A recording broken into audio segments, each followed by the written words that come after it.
my name is Erica Hubbard. I am one of the founders of Hershe Community Garden. I'd like for you guys to come on a tour with me. This is our community garden. We have been here since 2019, and we were able to adopt this lot that was previously a dumping ground for illegal dumping, and we were able to come up with an arrangement with the owner of the property, which graciously allowed us to create this garden in exchange for keeping the grounds cut. So we've been here since 2019, feeding our community. We are a demonstration garden, so we show our residents how easy it is to grow organic produce. One of the reasons why we do that is because our community is considered a food desert according to the USDA Food Atlas. So it's very important for the residents to understand that they can grow their food given that we don't have access to fresh fruits and produce like most communities. And that same atlas also tells us that we live in a food swamp.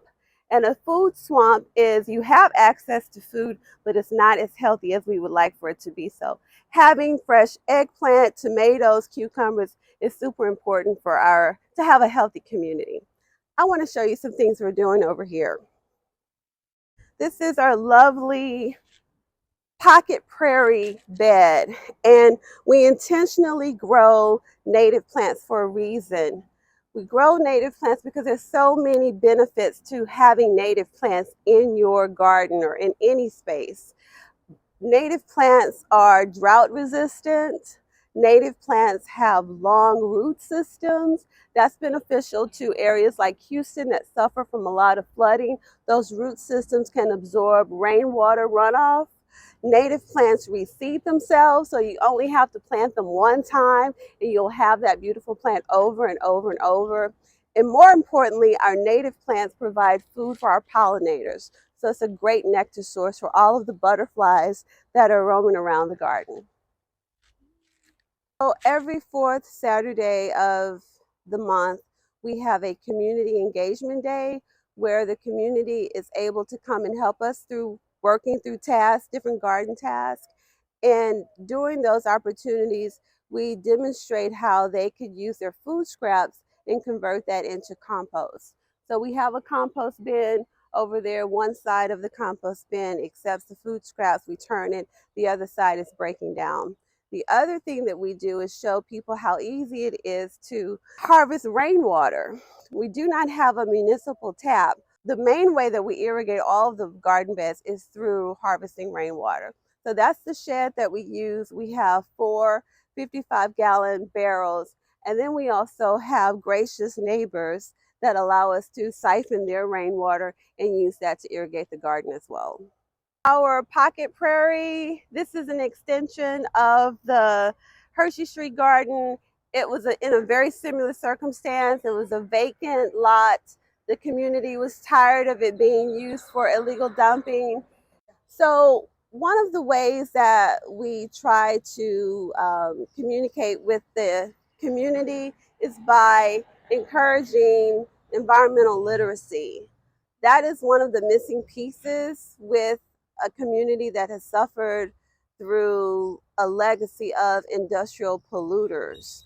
And so just being able to use common language like ozone days, telling the community why it's important for us to look at our consumer grade air monitor so we could know what the air quality is.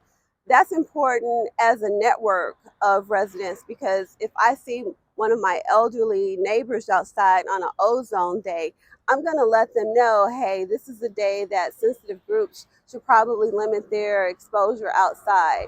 So talking to them about that is super important, because I think it's a missing link in our education system. I don't think this is really discussed much in our K through 12 education system here. So we just try to fill in that gap by talking about Fifth Ward having polluters, having contaminated groundwater, having pockets of contaminated soil.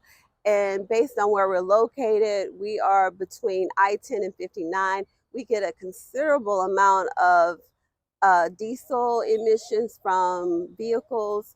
So having that juxtaposed against nature is what we're trying to convey. These trees are working for you, whether you know it or not. They are steadily sequestering carbon. Any vegetation is trying to purify the air, and making that connection between conservation and environmental justice is super important for our mission. So this is our prairie. We intentionally made a trail so that anyone walking past the sidewalk could veer into this and interact with nature.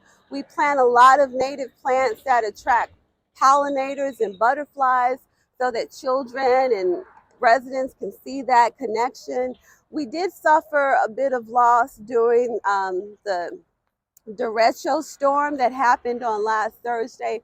So we had some fence damage and a lot of tree limbs damaged throughout the prairie. So if anyone is interested in helping us, we do have, like I said earlier, engagement days every fourth Saturday. So we take care of the garden 1 block away, and then we come to the prairie and do some trail maintenance, and we do some identification. We have over 150 wildlife identifications on iNaturalist, and it's important for us to use iNaturalist so that we can gauge what we're doing and compare our wildlife to other areas of Houston. So I know you're going to ask me, hey, what is my favorite bird? I'm glad you asked. My favorite bird is nothing exotic, it's nothing fancy, it's just a good old blue jay. I love to see a blue jay, the streak of blue going through the sky, or a blue jay perched on our trees or perched on a fence line. They even do our gardening for us. They are over there eating all of our bird food, and they're pooping out all of our sunflower seeds. So we have sunflowers everywhere thanks to the birds. So this is an urban environment. So we are controlled by grackles, we have mockingbirds, doves, sparrows, all of the birds you would typically see in a city, but I just love a good blue jay.